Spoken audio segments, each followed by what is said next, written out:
Morning, সবাই কেমন আছো? আশা করি সবাই ভালো আছে, সুস্থ আছে, আমিও ভালো আছি। তো তোমাদের সবাইকে আবারও রিঙ্কি ব্লগে স্বাগত জানিয়ে আজকে আর একটা নতুন ব্লগ শুরু করছি। তো এখন বাজে 8টা কি 8:30 সামথিং এরকম হবে।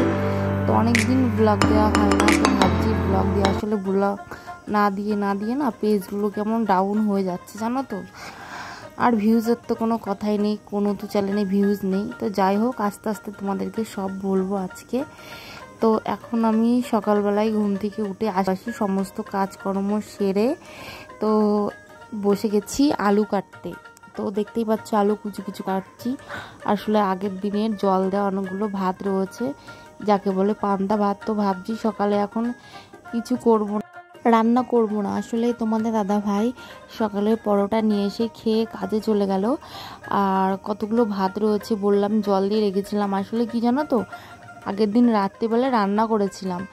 তো রোজ তো রাতে রুটি হয়, তো রাত্রে গরম গরম ভাত করেছিলাম, সেখান থেকে কটা ভাত বেঁচে গেছিলো। তো সকালবেলায় দেখছি যে সলা সলা পান্তা ভাত রয়েছে। আর যা গরম হচ্ছে, গরমে কিন্তু পান্তা ভাত হলে একদম জমে যায় বলো। তো তোমার দাদাভাই পরোটা খেয়ে চলে গেল, যে কটা ভাত আছে এখন আমি আমার মেয়ে খাবো, আর ননদের ছেলে এসছে। তো তার জন্যই আলুটা কুটছি। আর আলু ভাজা কিন্তু পেঁয়াজ দিয়ে কাঁচা লঙ্কা চিড়ে কিন্তু ভালো লাগে। আর তার সাথে থাকে যদি পান্তা ভাত, আর তার সাথে কিন্তু কাঁচা লঙ্কা পেঁয়াজটা তো অবশ্যই মাস্ট। ঠিক আছে, তো এইগুলো দিয়ে সকালের খাওয়া দাওয়া হবে। সবজি অনেক কিছু রয়েছে, আজকে আর মাছ টাছ নেবো না। এই গরমে না সব কিছু শুকিয়ে চুপসে যাচ্ছে, সেইগুলোই রান্না টান্না করবো আজকে। আর সকাল থেকে তো সমস্ত কাজকর্ম সেরে সুরে সমস্ত কিছু ধোয়া মাজা করে এসে এখন বসলাম।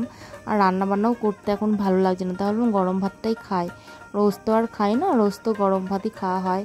আর ভাত যদি 2-1টা থাকে আমি খেলে খাই, আর না হলে তো গাদা গাদা ভাত গরুর নাদাতেই যায়। তো যাই হোক, জানো তো, যাই হোক, চিন্তাটা আমার বেশি থাকে, যেহেতু মেয়ে খাবে আর সংসারে রাত পোয়ালেই তো চিন্তা বউদেরই থাকে। হাজার যত কাজ কর্ম করো না কেন, যতই সব কিছু করো না কেন, তবুও তো সংসারে নাম পাওয়াই যাবে না। রাত দিন 24 ঘন্টা খাটলে এত করেও তবুও নাম হবে না। আর তারপরে যাই হোক, আমার চিন্তা আমাকেই করতে হবে। তো তারপরে দেখো পেঁয়াজ কাটছে, আর কার কার পেঁয়াজ কাটতে কাটতে চোখ দিয়ে জল বেরোয় বলো তো। তো আমি মাঝে মাঝে এরকম পেঁয়াজ কাটি যখন তোমাদের দাদাভাই থাকে। তো বলে সকালবেলায় কান্না করছো, তো আমি বলি না গো, পেঁয়াজ কাটছি তাতে জল। তো এত পেঁয়াজের ঝাঁজ, আর এই পেঁয়াজগুলি না এবারটা দেখছি কালার, মানে কাটার পরেই দেখছি হাতটা কেমন রং হয়ে যাচ্ছে, বুঝলে। তো কার কার পান্তা ভাত খেতে ভালো লাগে অবশ্যই একটা লাইক করে দিও, এই কমেন্ট করে দিও, সরি, আর লাইক তো করবেই। আর হচ্ছে তোমরা যারা আমার সাবস্ক্রাইবার রয়েছে, ঠিক আছে, তোমরা আমাকে একটু সবাই একটু সাপোর্ট করো, ব্লগগুলি একটু প্লিজ দেখো। কেননা একটা বছর হয়ে গেল অজস্র মানে ভিডিওর পিছনে কন্টিনিউ খেটেই যাচ্ছি। তো এই নিয়েও একটা ভিডিও বানাবো, তো এখনও কোনো কিছু হচ্ছে না। তো মাঝে মাঝে ভাবি কি যে প্রফেশনালটা ছেড়েই দেবো। তো ভাবি শখ করে যখন এসেছি, সবার এত কটু কথা এত কিছু শোনার পরেও যদি হাল ছেড়ে দিই তখন আর কেমন হয় বলো। তো জেদটা তো রাখতেই হবে, এটাই বড় কথা।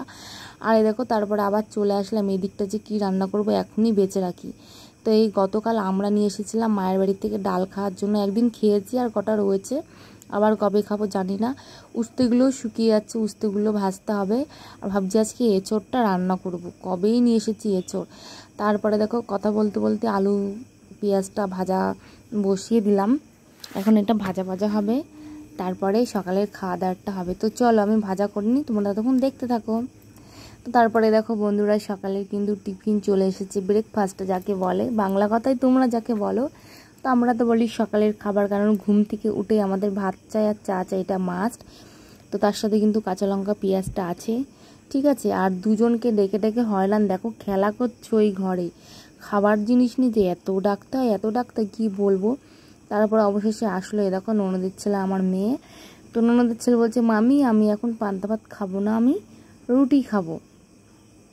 তো আগের দিনই রুটি ছিল, ঠিক আছে, তো সেই রুটি এখনও খাবে। তারপরে ওকে দিলাম, ও খেলো। তারপরে দেখো খাওয়া দাওয়া কমপ্লিট করে নিয়ে এসে ভাত বসিয়ে দিয়েছি, যেহেতু তোমার দাদাভাই দূরে গেছে, ভাড়ায় চলে আসবে। আর দেখো বললাম ইঁচড় কাটবো, ইঁচড়টার অবস্থা দুটো ইঁচড় সমস্ত কিছু নষ্ট হয়ে গেছে, মানে শুকিয়ে চুপসে গেছে। তো যতই কাটছি খালি দানা দানাই বেরোচ্ছে, ইঁচড় আর ভিতরে কিছু নেই। তো ওইটুকুতে কিছু হবে না, তো ভাবলাম একবার ফেলেই দিই। তাহলে কষ্ট করে যখন কাটলাম ফেলে কেন দেবো। তো ইঁচড় দিয়ে আর সোয়াবিন দিয়ে একবারে সিদ্ধ করলাম। আর দেখো গরমে গলা টলা ঘেমে কালো হয়ে গেছে। জানো তো বন্ধুরা, এই চেনটা পড়েছি 2-3 দিন হলো, খুলতেও পারি না। তো এই সোনার জিনিস পরলে আমার গলা টলা খালি চুলকায়, কানের পরলেও কান ব্যথা করে। দেখো কান ঠান কেমন ব্যথা বিষ হয়ে রয়েছে, সেজন্য সোনার কোনো জিনিস পরতে পারি না। তবুও মাঝে মাঝে শখ করে। হয়তো অনেকে ভাবে যে কি ব্যাপার, কোনো জিনিস নেই বা পরে না, কিন্তু সবই আছে, কিন্তু শ্যুট খায় না। তবুও পরেছিলাম। আজকে যাই হোক খুলবো। গরমে এত গরম লাগছে যে অসহ্য, গলামালা চুলকাচ্ছে। তারপরে কতগুলো উস্তে কেটে নিলাম, বললাম যে উস্তেগুলো ভাজতে হবে, উস্তেগুলো পেকে যাচ্ছে। আর দেখো মানে ইঁচড়টা আর সোয়াবিনটা একসাথে সিদ্ধ করেছি। জানি না বাবা কেমন হবে, কোনো দিনের আগে খাইনি ইঁচড় দিয়ে সোয়াবিন দিয়ে। ঠিক আছে, তো বললাম যে শুকিয়ে যাচ্ছে বলে ওইটুকু ইঁচড়তে কিছু হবে না, সেই জন্য কটা সোয়াবিন দিয়ে সিদ্ধ করলাম। তো চলো বন্ধুরা, আমি রান্না ঠান্না করে নিই, গরমে ভালো লাগছে না, তারপর আবার তোমাদের সাথে ভিডিওটা শেয়ার করছি। তো এই যে বন্ধুরা চলে আসলাম, রান্না বান্না সমস্ত কিছু কমপ্লিট হয়ে গেছে, মাজা ঘষা করলাম, করে একবারে স্নান টান করে চলে এসেছি। তো রান্না বান্না সব কিছু কমপ্লিট হয়ে গেছে, মেয়েকে আর ছেলেকে খেতেও দিয়ে দিয়েছি, ওরা খেয়ে নিল। এখন বাজে 3টে কি 3:30, আমি বসে আছি কখন তোমাদের দাদা ভাজবে তারপরে খাবো। তাই দেখো তরকারিটা দেখিয়ে দিই কী কী রান্না করেছি। বললাম তুস্তে আলু ভাজা আর সোয়াবিন দিয়ে ইঁচড় দিয়ে তরকারি। তো খেতে কিন্তু দারুণ হয়েছিল জানো তো। আর রঙটা আজকে যেহেতু কাঁচা পাকা লঙ্কা দিয়ে করেছি, শুকনো লঙ্কা দিইনি, সেজন্য কেমন একটু দেখবে কাঁচা পাকা লঙ্কা দিলে না ঝোলের কালারটা সেমন একটা আসে না। তো কষা কষা এরকমভাবে রান্না করেছি। তো তোমার দাদাভাই আসলে খাবো, খেয়ে দিয়ে নিয়ে তারপরে আবার রেস্ট নেব। ঠিক আছে, তো এটা আবার ঢেকে দিই, নাহলে এখন যা পিঁপড়ের উৎপাত দেখো, ঢাকার পরেও এত পিঁপড়ে, মিটকেসটা জুড়ে ভর্তি হয়ে যায় পিঁপড়ে ওঠে। ঠিক আছে, আর আজকে বিকেলে একটু ছাদে যেতে হবে, গাছগুলো অনেকদিন সার জল দেওয়া হয় না, দিতে হবে। তো চলো খাওয়া দাওয়া করে নিই। তো তারপরে বন্ধুরা এখন চলে আসলাম বিকেলবেলা, এখন বাজে 5টা। তো অনেক দিন গাছগুলোকে খেতে দেওয়া হয় না, তোমরা আমার আগের ব্লগটায় দেখেছো কী কী গাছ আছে আমার ছাদে, যারা এখনও দেখোনি চটপট গিয়ে দেখে আসো। তো খোল পচিয়ে রেখেছিলাম, 1 মাসের বেশি হয়ে গেল, গাছগুলো দেবো দেবো করে, যেহেতু ঝড় বৃষ্টি হলো, আর বৃষ্টির মধ্যে খোলটা দিলে থাকবে না গাছে। তো আজকে ভাবলাম যে খোল মানে সারগুলো গাছের গোড়ায় দিয়ে, দেখো কত সুন্দর গাছ হয়েছে। তোমরা এখনই যারা যারা ছাদ বাগানে গাছ লাগাতে চাও লাগিয়ে দেওয়া। দেখো পুঁই শাকটা দেখি আর রোজ লোভ লাগে, এত সুন্দর পুঁই শাক হয়েছে, গাছগুলোর গ্রোথ হয়েছে, এবং তার পিছনে কিন্তু প্রচুর খাটনি আছে। তো সব থেকে কিন্তু এটা আমার শান্তির জায়গা বন্ধুরা। আমার যখন মন ভালো না থাকে, যাই হোক হাজার ঝুর ঝামেলা, সংসার সবারই সংসার আছে, সবই বোঝো, যখনই মন খারাপ থাকে আমি এখানে আসি, এদের সাথে সময়টা কাটাই, হয় এদের পয় পরিষ্কার করি, হয় এদের খেতে দিই, হয় এদের গাছের যত্ন নিই। এখানে আসলে আমার মনটা ভালো থাকে। তো আমি ভাবি মাঝে মাঝে এরা যদি না থাকতো আমার সময়টা কি করে কাটতো। তো খাটনি হয় প্রচুর, তবুও কিন্তু আমার ভালো লাগে। আর এই একজন সঙ্গী আছে আমার, আমি যেখানেই যাই না কেন, আর কেউ খোঁজ করুক না করুক, এ আমার খোঁজটা করবে যে আমার মালিকটা কোথায় গেল। ঠিক আছে, তো সংসারের যতই হাজার কষ্ট হোক যাই হোক, রাত দিন 24 ঘন্টা খাটাখাটনি করো, যাই করো না কেন, তবুও কোনো দিন বাড়ির বউদের নাম হয়নি, আজ পর্যন্ত হবেও না। ঠিক আছে, এটাই ধর্ম, এটাই কর্ম।